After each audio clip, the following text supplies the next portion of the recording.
छत्रपती शिवरायांची जयंती देशभरात उत्साहात साजरी होत असताना त्याला एका घटनेमुळे गालबोट लागले। लोक दिवशी शिवरायांना सोशल मीडियावरनं श्रद्धांजली वाहिली आहे। त्यामुळे भाजप आणि शिंदेच्या शिवसेनेने राहुल गांधींवर संताप व्यक्त केला। राहुल गांधींकडून सतत महापुरुषांचा अपमान होत असल्याचा आरोप करत भाजपने माफीची मागणी केलेली आहे। राहुल गांधींनी ट्विट मागे घ्यावं नाहीतर कायदेशीर कारवाई करू असा इशारा भाजपने दिलाय। तर त्यावर काँग्रेसनेही पलटवार केला। पंतप्रधान मोदींनीही जयंतीच्या दिवशी श्रद्धांजली वाहिली होती असा हल्लाबोल विजय वडेट्टीवार यांनी केलेला आहे।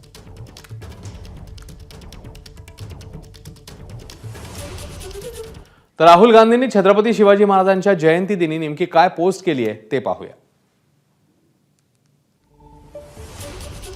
शिवाजी महाराज यांच्या जयंतीनिमित्ताने मी त्यांना विनम्र श्रद्धांजली अर्पण करतो असं आपल्या एक्स पोस्टमध्ये म्हणतात राहुल गांधी।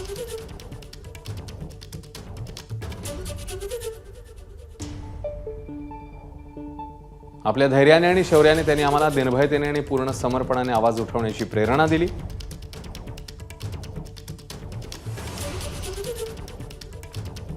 त्यांचे जीवन आपल्या सर्वांसाठी सदैव प्रेरणादायी राहील असंही या एक्स पोस्टमध्ये राहुल गांधींनी म्हटलंय।